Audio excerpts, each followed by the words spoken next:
তো এখন মার্কেটটা যে জায়গাটায় চলে এসছে, নিফটি একটা খুব ক্রুশিয়াল জাংশনে দাঁড়িয়ে আছে, যেখানটায় সকলের মনেই একটা বড় প্রশ্ন যে এই যে একটা র্যালি চলছে, রিলিফ র্যালি চলছে, এটা আরো কন্টিনিউ করবে, যে 5 মাস ধরে আমাদের যে যন্ত্রণা ছিল সেই যন্ত্রণা থেকে আস্তে আস্তে উদ্ধার পাচ্ছি কিনা আমরা, এবং ট্রেন্ড রিভার্সাল হয়েছে কিনা, নাকি এটা আবার ওই ডাউন ট্রেন্ডের মধ্যেই একটা রিলিফ র্যালি। তো সেটার উপরেই আগামী সপ্তাহের গতিবিধি এবং আগামী 2-4 মাসেরও মুভমেন্ট প্যাটার্নটা নির্ভর করবে। অতএব সেই জন্যই আমরা আজকের এই ভিডিওতে আমি আলোচনা করব যে আগামী সপ্তাহে মার্কেটটা কিরকম বিহেভ করতে পারে, এবং এইটা ট্রেন্ড রিভার্সাল হলো নাকি আবার নতুন করে একটা ডাউন ট্রেন্ড চালু হচ্ছে, নাকি আবার আগের ডাউন ট্রেন্ডটার কন্টিনিউ করবে, আবার কি মার্কেটে কোনো একটা সময় প্যানিক চলে আসবে, ক্র্যাশ চলে আসবে। এই সমস্ত উত্তরই আমরা আজকের এই ভিডিওর মাধ্যমে খোঁজার চেষ্টা করব। তো প্রথমে যেহেতু এটা আমরা রিলিফ র্যালি বলছি আপাতত এখন পর্যন্ত, তো রিলিফ র্যালি বা বিয়ার মার্কেট র্যালি জিনিসটা কি হয় অ্যাকচুয়ালি থিওরিটিক্যালি, সেই জিনিসটা আগে বুঝে নিই। Relief rally is a temporary রিবাউন্ডিং stock prices after a prolong down trend. যে অনেকদিন ধরে ডাউন ট্রেন্ড চলছে, আমাদের এখানে 5 মাস ধরে ডাউন ট্রেন্ড চলেছিল, টানা 5 মাস ধরে বাজার পড়েছে, এবং তারপর একটা রিলিফ র্যালি চালু হলো, যেটা often driven by short covering, মানে উপরের লেভেলে যারা বিক্রি করেছিল তারা কিনবে, এবং ওভারসোল্ড কন্ডিশনস এবং কিছু পজিটিভ নিউজ। তো এই তিনটে কন্ডিশনেই আমাদের এখানে তৈরি হয়েছিল। শর্ট কাভারিংটা তো যে কোনো রিলিফ র্যালি বা বিয়ার মার্কেট র্যালিতে থাকতেই হবে। ওভারসোল্ড কন্ডিশনস থেকে আমাদের বাজারটা রিবাউন্ড করেছে, এবং পজিটিভ নিউজও কি ছিল সেটা একটু আমরা জাস্ট গত 5 মাসের হিসেবটা, 5 মাস বাজার পড়ার পর এই মাসের গোড়াতে যখন মার্কেট করতে শুরু করলো সেই সময়কার সিনারিওটা একবার একটু দেখে নিই। এই নিফটি ডেইলি চার্টে আমরা দেখছি যে নিফটি একটা মেগা ওভারসোল্ড পজিশনে চলে এসছে। আরএসআই বা রিলেটিভ স্ট্রেংথ ইন্ডেক্স বলে একটা ইন্ডিকেটরের মাধ্যমে সেই জিনিসটা আমরা বুঝতে পারি। তো এটা নর্মালি থিওরিতে বলছে 30-এর নিচে গেলে পরেই ওভারসোল্ড, তো সেখানটায় 22 চলে এসেছিল, একটা মেগা ওভারসোল্ড লেভেল। অর্থাৎ সেই হিসেবে ওখান দিয়ে নিফটি রিলিফ র্যালি হোক বা ট্রেন্ড রিভার্সালি হোক, ইন এনি কেস নিফটিটা একটা বাড়ারই ছিল, এবং একটু ভালো রকমই বাড়াচ্ছিল। এতটা তখন বোঝা না গেলেও অন্তত 500-700 পয়েন্ট বাড়বে এরকম একটা জায়গা, এরকম একটা পরিস্থিতি ওখানটায় খুব ভালো রকম তৈরি হয়ে গেছিল, এবং সেটা ভিডিওর মাধ্যমে বলতে পারিনি বটে, তবে আমার ফেসবুক পেজে এটা আমি এই নিয়ে একটা পোস্টও করেছিলাম ওই সময়। আর সেটা আমার ফেসবুক পেজটার অ্যাড্রেসটাও এখানে দেওয়া আছে, www.facebook.com dhiman.das.94। তো এখানটায় একটু খেয়াল রাখবেন এই পেজটা।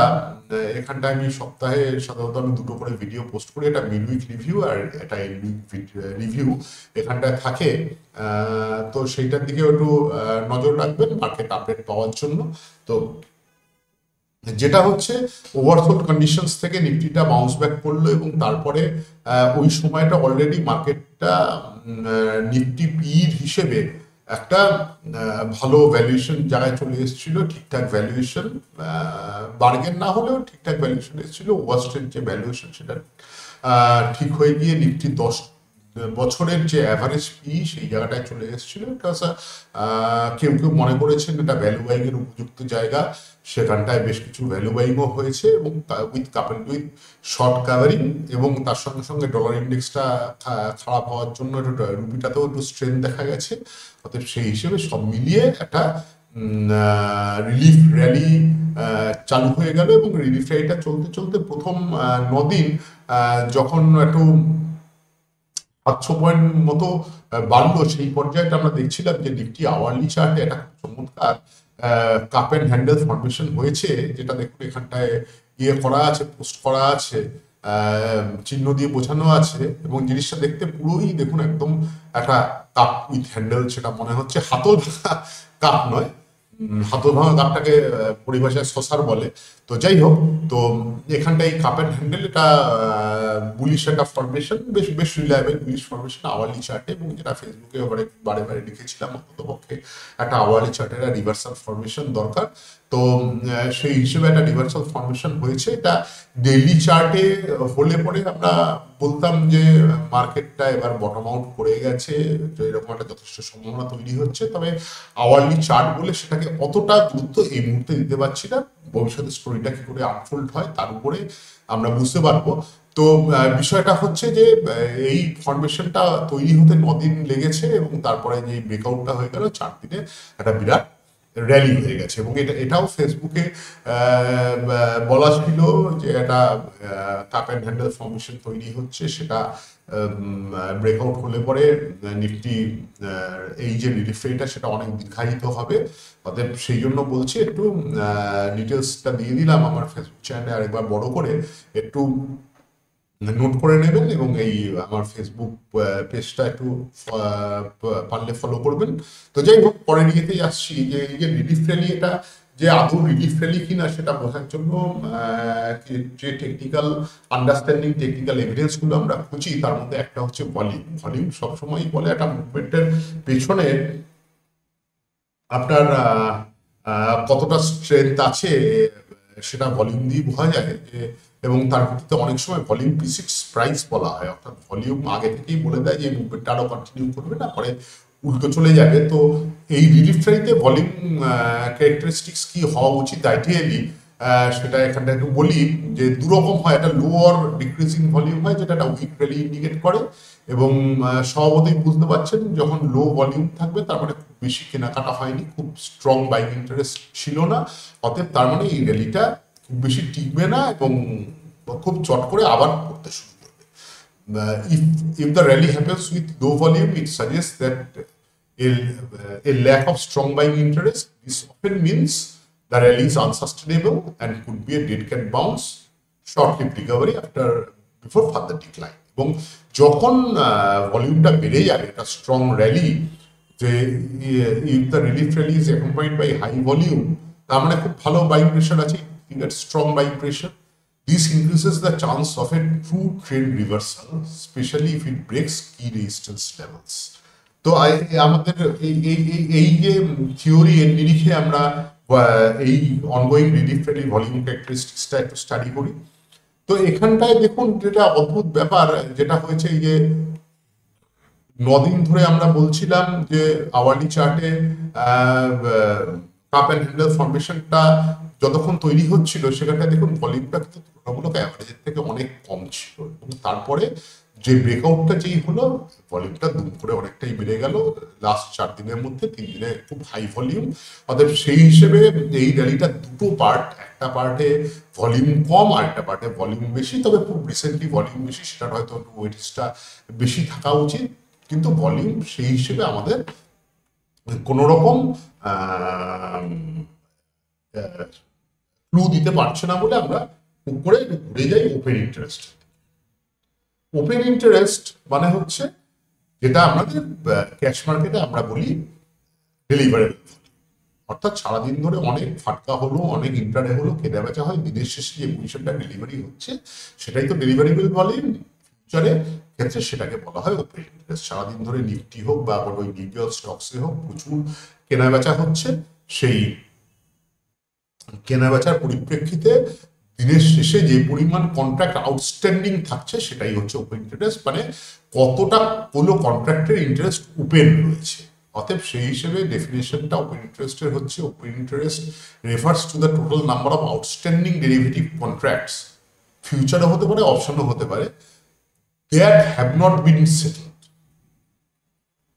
ক্লোজড, এক্সপায়ার্ড আমাদের হতে পারে, অর এক্সপায়ার্ড। তো এক্সপায়ারি যেহেতু এখনো হয়নি, তো আমরা এই ওপেন ইন্টারেস্ট নিয়ে আগামী বৃহস্পতিবার এক্সপায়ারি আছে। ইট indicates the level of market activity and liquidity in a particular contract. অর্থাৎ মার্কেট অ্যাক্টিভিটি বুঝতে পারছি। ইনক্রিজ ইন ওপেন ইন্টারেস্ট মানে হচ্ছে নতুন ট্রেড হচ্ছে, new money is entering in the market, indicating strengthening. অর্থাৎ এই যে রিলিফ রেটটা চলছে, আমরা যদি এই পর্যায়ে দেখি যে ওপেন ইন্টারেস্ট বেড়েছে, তাহলে আমরা এটাকে বলবো যে ট্রেন্ড রিভার্সাল হওয়ার সম্ভাবনাটা অনেক বেড়ে গেল। আর যদি ওপেন ইন্টারেস্টটা কমে যায়, তাহলে আমরা বলবো যে কন্ট্রাক্টস কিছু কমে যাচ্ছে, size contracts are being close, মানে পুরনো যাদের কেনা ছিল তারা বিক্রি করে দিচ্ছে, এবং পুরনো যাদের বিক্রি করা ছিল তারা কিনে ফেলছে, এবং তাদের এই যে পুরনো বিক্রি, তারাই তো এখন ক্রেতা, তাহলে তাদের কেনা শেষ হয়ে গেলে আর কি কিনবে, ফ্রেশ তো বাইং নেই, অর্থাৎ সেই হিসেবে মার্কেটটা আবার ডাউন ট্রেন্ড রিজিউম করবে, এরকম একটা যথেষ্ট সম্ভাবনা তৈরি হয়। তো দেখবো আমরা, তার আগে জাস্ট একটু আমরা এই যে 13 দিনের র্যালি যেটা আমরা চার্টে যেটা দেখলাম, এটাকে আমরা দুটো ভাগে ভাগ করে নিচ্ছি। যে 9 দিনের ট্রেডিং সেশন, প্রথমে যে সময়টা কাপ অ্যান্ড হ্যান্ডেল ফর্মেশন হয়েছিল, তাতে টোটাল যে 1438 পয়েন্ট, তার মধ্যে 610 পয়েন্ট এবং যে নিফটি 2.78% আপমুভটা এই 9 দিনে হয়েছে, এবং তারপর ব্রেকআউট হওয়ার পর যে র্যালিটা, ব্রেকআউট হওয়ার মুখে এবং ব্রেকআউট চলাকালীন, ব্রেকআউটের পরে যে র্যালিটা, সেটা চললো 827 পয়েন্ট মাত্র 4 দিনে, 3.77% আপ। এবং আমরা আমাদের একটু আগে ভলিউমের চার্টে দেখলাম, প্রথম 9 দিনে ভলিউমটা ডায়েড আপ ছিল, পরের 4 দিনে একটা খুব সাংঘাতিক ভলিউম হয়েছে, এবং সেই জন্যই পরস্পর বিরোধী ভলিউমের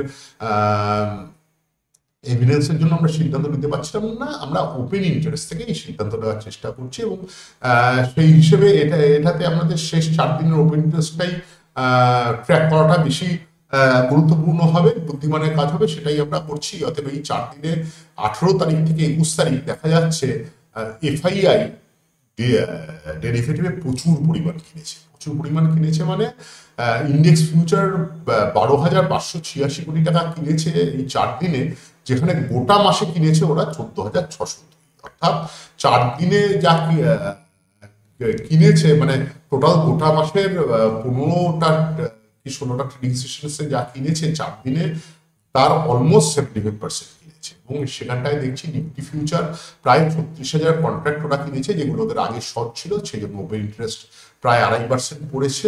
ব্যাংক নিফটি ফিউচার 31,000 কন্ট্রাক্ট কেনাতে প্রায় 13% ওপেন ইন্টারেস্ট কমলো, এবং মিডক্যাপ নিফটি ফিউচার 5,338 কন্ট্রাক্ট এরা স্কোয়ার অফ করলো, এবং তাতে প্রায় 7.5% মতো ওপেন ইন্টারেস্ট কমে গেল। তো এই যে আমাদের চোখের সামনে যে ডেটা পয়েন্টটা আসছে ইকোনমিক টাইমস থেকে পাওয়া গেছে, সেই ডেটা পয়েন্টটা কিন্তু আমাদের ইন্ডিকেট করছে এটা একটা রিলিফ র্যালি, অর্থাৎ খুব শীঘ্রই মার্কেটটা আগামী সপ্তাহে হয়তো কোনো একটা সময়ে মার্কেট আবার উপর থেকে রিভার্স করবে, ডাউন ট্রেন্ড রিজিউম করবে। এবং তাহলে সেক্ষেত্রে আমাদের স্ট্র্যাটেজি কি হওয়া উচিত? স্ট্র্যাটেজি রিলিফ র্যালিতে হচ্ছে, থিওরি বলছে watch for signs of exertion in the rally, যে উইকেনিং ভলিউম, ফেলিওর টু ব্রেক কি রেজিস্ট্যান্স, সেই পরিস্থিতিটা এখনো আসেনি, অর ব্রেকিং এ কি সাপোর্ট। তো যেটা সাকসেসফুলি ব্রেকিং এ কি সাপোর্ট হলে পরে সেটা আমরা বলতে পারবো যে ট্রেন্ড রিভার্স হয়েছে, তখনই বিক্রি করে দেওয়ার সময়। এবং এখানটায় যদি কিছু প্রফিট থাকে, পুরনো যারা এই নিচের লেভেলটায় কিনেছিলেন, সেখানটায় আমার মনে হয় একবার প্রফিট করে নেওয়াটা ভালো, এবং এক্ষুনি শর্ট করার দরকার নেই, পরবর্তীকালে স্ট্র্যাটেজিতে আসবো, এখনই নয়, আমরা আগে ডেটা পয়েন্টগুলো সমস্ত দেখে নিই। তো এই যে নিফটি অল টাইম হাই থেকে যে পড়ছে 26,277 থেকে, প্রথমে এলো 23,263 21শে নভেম্বর, তারপর 5ই ডিসেম্বর একটা রিলিফ র্যালি দিয়ে 24,857, আবার পড়লো 23,460, মানে series of lower tops lower bottoms, মানে একেবারে থিওরি, কপি বুক থিওরি মেনে একটা ডাউন ট্রেন্ড চলছিল, এবং সেই ডাউন ট্রেন্ডটার এই যে পড়তি এবং বাড়তির ব্যাপারটা একটু একটু এই যে ডেটাগুলো একটু ভালো করে আমরা একটু বুঝে নেব। তো সেখানটায় হচ্ছে দেখুন, প্রথমে 26,277 থেকে 3,000 পয়েন্ট পড়লো, 11.5% পড়লো 36 দিন। এটা হচ্ছে প্রথম আমাদের মার্কেটটা, যদিও এখন অফিসিয়ালি আমরা বুল মার্কেট বলতে পারছি না, কারণ নিফটি হাই থেকে 20% এখনো পড়েনি, 16% অব্দি ফল এসেছিল, কিন্তু যা পরিস্থিতি মিড ক্যাপ আর স্মল ক্যাপে যে পরিমাণ কার্নেজ হয়েছে তাতে, এবং পার্সেন্টেজ ওয়াইজও এটা 20%-এর বেশি পড়েছে, এবং নিফটি তো মাত্র 50টা স্টক। ওভারঅল মার্কেট দেখলে পরে আমাদের মার্কেট এখন বিয়ার মার্কেটেই, অফিসিয়াল বিয়ার মার্কেট হয়ে গেছিল, সেখান থেকে আর রিলিফ র্যালি চলছে। অতএব সেই হিসেবে আমরা দেখবো সেই জিনিসটাই প্রথম শুরু হলো, প্রথম ধাক্কাটা এলো 3000 পয়েন্টে, 11.5% নিফটি একটানা পড়লো 36 দিন। তারপরে 21-11 যে আপনার 36 দিন বলতে 36টা ট্রেডিং সেশন, তারপরে 21 তারিখ একটা লো মেরে 22 নভেম্বর একটা খুব মারাত্মক একটা মুভমেন্ট হলো, প্রায় 500 পয়েন্টের বেশি নিফটি বাড়লো, এবং নিফটি 11 দিন ধরে প্রায় 1600 পয়েন্ট বেড়ে 24,857 হলো। সেখান থেকে আবার ফল হচ্ছে। এখানে বিভিন্ন জায়গায় বিভিন্ন প্রাইস কোথা থেকে ঘুরেছে, কোথা থেকে পড়েছে, সেই পয়েন্টগুলো কোন কোন ডেট, সেগুলো সবই ইয়ে করা আছে। একটা পারলে নোট করে নিন বা স্ক্রিনশট নিয়ে এটা পরে একটু স্টাডি করবেন, আরো কোনো নতুন ইনসাইট হয়তো বেরিয়েও আসতে পারে। তো এখানটায় পরের লাস্টের কালামগুলোর দিকে নজর দিচ্ছি। দেখুন, বিশেষত এই যে রিলিফ র্যালি যেগুলো এসছে, অল্টারনেট যেটা প্রথমে দেখা গেল 11 দিন ধরে প্রায় 7% বাড়লো, তারপরে মাত্র 3 দিনে এটা 3% বাড়লো, এবং তারপরে যে আমাদের জানুয়ারি শেষের দিকে যে রিলিফ রেটে এলো সেটা মোটামুটি 4.5%, 9 দিন ধরে মার্কেট বেড়েছিল 1000 পয়েন্ট মতো, এবং তারপরে এখন অবধি আমরা দেখছি 6.5% মতো নিফটি বেড়েছে 1438 পয়েন্ট। এখানটায় এটা হচ্ছে 13 দিন ধরে আমাদের মার্কেট বাড়ছে, আরো ভবিষ্যতে বাড়বে কিনা জানি না। তবে যে আপনি দেখুন রিলিফ র্যালি, আগের রিলিফ র্যালিগুলো মেয়াদ হচ্ছে 11, 17, 13, অতএব সেই হিসেবে 17, 11, 13, অতএব সেই হিসেবে মোটামুটি 12 দিন একটা অ্যাভারেজ রিলিফ র্যালির মেয়াদ মোটামুটি আমরা দেখছি লাস্ট 3টে ইনস্ট্যান্সে। তো সেখানটায় 13 দিন অলরেডি মুভমেন্টটা হয়ে গেছে, তবে 17 দিনের এক্সপিরিয়েন্স আছে, আগামী হয়তো 2-4 দিন বাড়তেও পারে রিভার্স করার আগে। কিন্তু যেটা বেশি ইম্পর্টেন্ট হচ্ছে কাউন্টার মুভটা কত পার্সেন্ট, এটা আমরা দেখবো। কাউন্টার মানে হচ্ছে ফিবোনাচি রিট্রেসমেন্ট। এই যে 26,277 থেকে আপনার পড়ে 23,263 হলো, 3,014 পয়েন্টের ফল, এটার কত পার্সেন্টেজ বাড়লো? তার বাড়লো হচ্ছে 52%, 53%, এবং তারপরের রিলিফ র্যালিতেও আমরা দেখছি 54-55% বেড়েছে, এবং লাস্ট যে র্যালিটা হলো জানুয়ারির শেষের দিকে সেটা 70% মতো বেড়েছে, এবং এখন অব্দি এই অনগোয়িং র্যালি এখন অব্দি 78% মতো আমাদের বেড়েছে, যা ফল তার 78% বেড়েছে। এবং এই ফিগারটার উপর কেন গুরুত্ব দিচ্ছি, কত পার্সেন্ট বেড়েছে, এটা একটা টেকনিক্যাল অ্যানালিসিসের একটা থিওরি আছে ফিবোনাচি রিট্রেসমেন্ট। তো ফিবোনাচি রিট্রেসমেন্টে জিনিসটা কি, এই কাউন্টার মুভটা কত পার্সেন্ট হয়, সেটা দিয়ে একটু ন্যাচারাল রিভার্সাল পয়েন্টসগুলো পাওয়া যায়। তো ফিবোনাচি রিট্রেসমেন্ট জিনিসটা কি আগে একবার দেখে নিই, যে Fibonacci retracements are a popular technical analysis tool used to identify potential support and resistance levels during price corrections. তো মানে হচ্ছে যতটা পড়লো তার কত পার্সেন্ট বাড়লো সেই হিসেবটা ফিবোনাচি রিট্রেসমেন্টের মাধ্যমে দেখা হয়।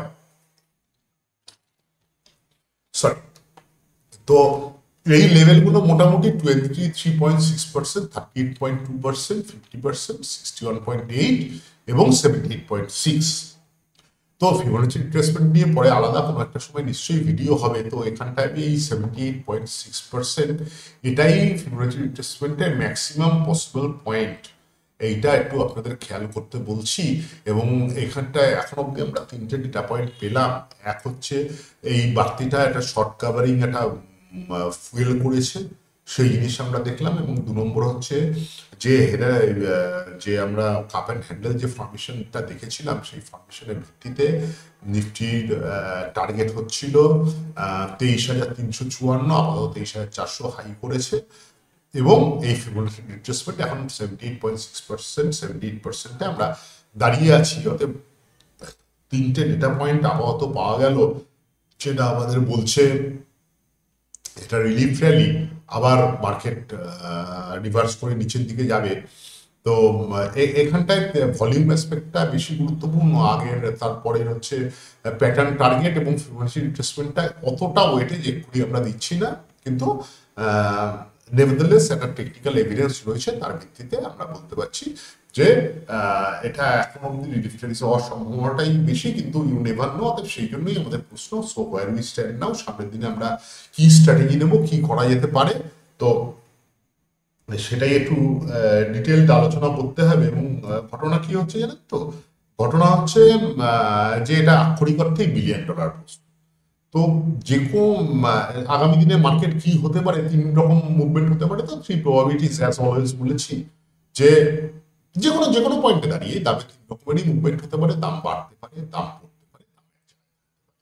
অতএব সেই হিসেবে র্যালি কন্টিনিউ করলো, দাম বাড়লো, ট্রেন্ড রিভার্সাল হচ্ছে, ডাউন ট্রেন্ড হয়ে যেতে পারে, আবার দাম পড়ে গিয়ে প্যারিস সেট সুনার অর লেটার, অথবা সাইডওয়েজ মুভমেন্ট হবে, এটা ট্রিগার কোনো দিকের জন্য অপেক্ষা করছে। তো এটা প্রত্যেকটারই প্রবাবিলিটি কতটা কি কিরকম হবে জিনিসটা আনফোল্ড হতে পারে, সেই 3টে প্রবাবিলিটি একটু আমরা আলোচনা করব। যে তার আগে একটু বলে নিই যে খুব জিনিসটা ইম্পর্টেন্ট হচ্ছে ব্যাংক নিফটি। ব্যাংক নিফটিটাই কিন্তু নিফটিটাকে মোটামুটি কন্ট্রোল করছে, যেখানটায় আপনি দেখুন নিফটি 6.5% বেড়েছে, ব্যাংক নিফটি তার থেকে কম বেড়েছে। কিন্তু আপনাদের খেয়াল থাকবে যে এই পিরিয়ডটার মধ্যে ইন্ডাসইন্ড ব্যাংকের একটা ভয়াবহ খারাপ খবরে ইন্ডাসইন্ড ব্যাংক 25% পড়ে গেছিল, এবং ইন্ডাসইন্ড ব্যাংকের একটা স্ট্যান্ডার্ড ওয়েটেজ আছে ব্যাংক নিফটি। তাদের সেই ব্যাপারটা না হলে পরে কিন্তু ব্যাংক নিফটিকে অনেক আউট পারফর্ম করেছে ইন্ডাসইন্ড ব্যাংক বাদ দিয়ে। এবং আরও আমরা ব্যাংক নিফটি দেখছি, কারণ এইচডিএফসি ব্যাংক আর আইসিআইসিআই ব্যাংক, এই দুটো ব্যাংক এখন নিফটির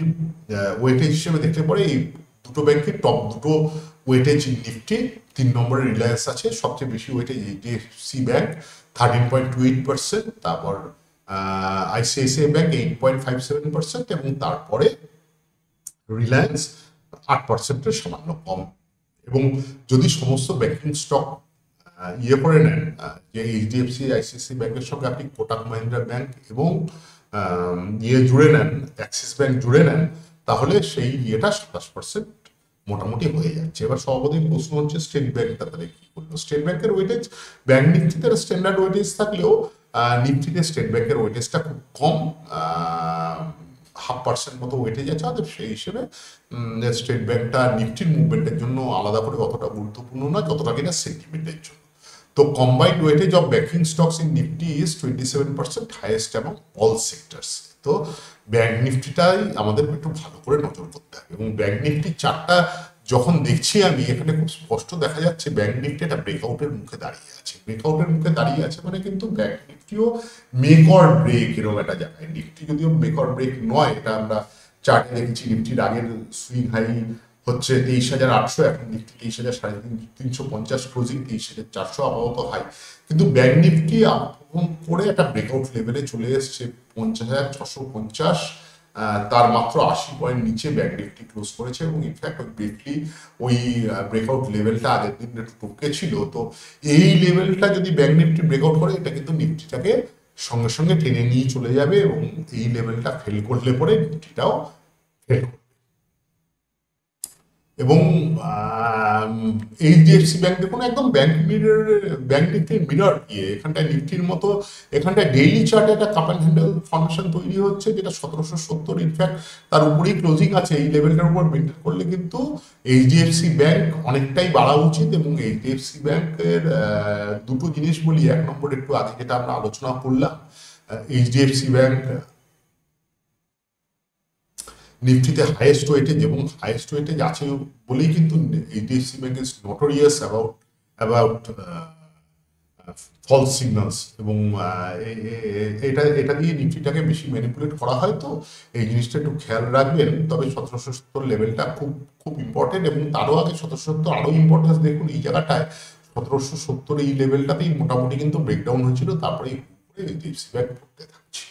অতএব এইচডিএফসি ব্যাংক ব্রেকআউটের লেভেলে আছে, ব্যাংক নিফটি ব্রেকআউট লেভেলে আছে, এবং তার সঙ্গে সঙ্গে আমরা দেখবো আইসিআইসিআই ব্যাংক, যেটা এইচডিএফসি ব্যাংক আর আইসিআইসিআই ব্যাংক মিলে নিফটির 21-22% হলো, কিন্তু এরা দুটো মিলে more than 50% of bank Nifty. ICICI ব্যাংকটাও কিন্তু উইকলি চার্টে দেখা যাচ্ছে অল টাইম হাই টপকাতে যাচ্ছে, যেখানটায় নিফটি এখন অল টাইম হাইয়ের থেকে এখনো মোটামুটি 10% নিচে রয়েছে।